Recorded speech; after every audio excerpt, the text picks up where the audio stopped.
Clip number 710۔ اس clip میں آپ انشاءاللہ قرآن پاک کی سورہ بنی اسرائیل کی آیت نمبر 45 سے لے کر 48 تک کی تلاوت، ترجمہ اور تفسیر قرآن صراط الجنان سماعت فرمائیں گے۔ بسم اللہ الرحمن الرحیم۔ ترجمہ: اللہ کے نام سے شروع جو نہایت مہربان رحمت والا ہے۔ وَإِذَا قَرَأْتَ الْقُرْآنَ جَعَلْنَا بَيْنَكَ وَبَيْنَ الَّذِينَ لَا يُؤْمِنُونَ بِالْآخِرَةِ حِجَابًا مَسْتُورًا۔ ترجمہ: اور اے حبیب، جب تم نے قرآن پڑھا تو ہم نے تمہارے اور آخرت پر ایمان نہ لانے والوں کے درمیان ایک چھپا ہوا پردہ کر دیا۔ وَإِذَا قَرَأْتَ الْقُرْآنَ، اور اے حبیب جب تم نے قرآن پڑھا۔ اس آیت کا شان نزول یہ ہے کہ جب سورہ تبت یدا نازل ہوئی تو ابو لہب کی بیوی پتھر لے کر آئی۔ حضور اقدس علیہ الصلوۃ والسلام بما حضرت ابو بکر رضی اللہ تعالیٰ عنہ کے تشریف رکھتے تھے، وہ حضور انور علیہ الصلوۃ والسلام کو نہ دیکھ سکی اور حضرت صدیق اکبر رضی اللہ تعالیٰ عنہ سے کہنے لگی، تمہارے آقا کہاں ہیں؟ مجھے معلوم ہوا ہے کہ انہوں نے میری حجو یعنی مذمت کی ہے۔ حضرت صدیق اکبر رضی اللہ تعالیٰ عنہ نے فرمایا، وہ شعر گوئی نہیں کرتے ہیں۔ تو وہ یہ کہتی ہوئی واپس ہوئی کہ میں ان کا سر کچلنے کے لیے پتھر لائی تھی۔ حضرت صدیق اکبر رضی اللہ تعالیٰ عنہ نے تاجدار رسالت صلی اللہ تعالیٰ علیہ وسلم سے بڑے تعجب سے عرض کیا کہ آپ علیہ الصلوۃ والسلام کے یہاں موجود ہونے کے باوجود اس نے آپ کو دیکھا نہیں۔ رسول اکرم علیہ الصلوۃ والسلام نے ارشاد فرمایا، میرے اور اس کے درمیان ایک فرشتہ حائل رہا۔ اس واقعے کے متعلق یہ آیت نازل ہوئی۔ وَجَعَلْنَا عَلَىٰ قُلُوبِهِمْ أَكِنَّةً أَن يَفْقَهُوهُ وَفِي آذَانِهِمْ وَقْرًا وَإِذَا ذَكَرْتَ رَبَّكَ فِي الْقُرْآنِ وَحْدَهُ وَلَّوْا عَلَىٰ أَدْبَارِهِمْ نُفُورًا۔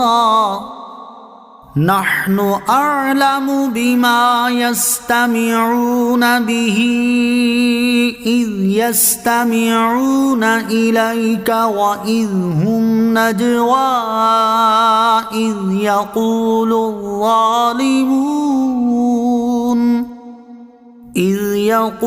الظالمون إن تتبعون إلا رجلا مسحورا۔ ترجمہ: اور ہم نے ان کے دلوں پر غلاف ڈال دیے ہیں تاکہ اس قرآن کو نہ سمجھیں، اور ان کے کانوں میں بوجھ ڈال دیا، اور جب تم قرآن میں اپنے اکیلے رب کا ذکر کرتے ہو تو وہ کافر نفرت کرتے ہوئے پیٹھ پھیر کر بھاگتے ہیں۔ ہم خوب جانتے ہیں کہ جب وہ آپ کی طرف کان لگا کر سنتے ہیں تو وہ اسے کیوں سنتے ہیں، اور جب وہ آپس میں مشورہ کرتے ہیں، جب ظالم کہتے ہیں تم تو صرف ایک ایسے مرد کی پیروی کر رہے ہو جس پر جادو ہوا ہے۔ وَجَعَلْنَا عَلَىٰ قُلُوبِهِمْ أَكِنَّةً، اور ہم نے ان کے دلوں پر غلاف ڈال دیے ہیں۔ آیت کا خلاصہ کلام یہ ہے کہ کفار کی ضد و انانیت کے باعث اللہ عز و جل نے ان کے دلوں پر پردے ڈال دیے ہیں، جس سے وہ قرآن کریم کو درست طور پر سمجھ نہیں سکتے، اور ان کے کانوں میں بھی بوجھ ڈال دیے جس کے باعث وہ قرآن شریف سنتے نہیں۔ اس سے معلوم ہوا کہ قرآن کی صحیح سمجھ ایمان اور تقوی سے حاصل ہوتی ہے۔ اس کے بغیر بسا اوقات ذہن الٹا کام کرتا ہے، جیسا آج کل دیکھا جا رہا ہے۔ ہر کتاب روشنی میں پڑھی جاتی ہے۔ قرآن کو پڑھنے سمجھنے کے لیے روشنی تقوی ہے، لہٰذا فہم قرآن کے لیے اس روشنی کو حاصل کرنا چاہیے۔ نحن اعلم بما یستمعون بہ، ہم خوب جانتے ہیں کہ وہ اسے کیوں سنتے ہیں، یعنی کفار سنتے بھی ہیں تو تمسخر اور تکذیب کے لیے۔ یہ ان کا ایک جرم ہے، اور ان کا دوسرا جرم یہ ہے کہ ان میں سے کوئی آپ کو مجنون کہتا ہے، اور کوئی جادوگر، اور کوئی کاہن، اور کوئی شاعر۔ انظر كيف ضربوا لك الأمثال فضلوا فلا يستطيعون سبيلا۔ ترجمہ: دیکھو انہوں نے تمہارے لیے کیسی مثالیں بیان کی ہیں تو یہ گمراہ ہوئے، پس یہ راستہ پانے کی طاقت نہیں رکھتے۔ انظر، دیکھو۔ ارشاد فرمایا کہ یہ کفار حضور اکرم علیہ الصلوۃ والسلام کے لیے کیسی باتیں کہتے ہیں کہ آپ علیہ الصلوۃ والسلام کو ناقص صفات کے ساتھ تشبیہ دیتے ہیں، جیسے جادوگر، کاہن وغیرہ کے ساتھ۔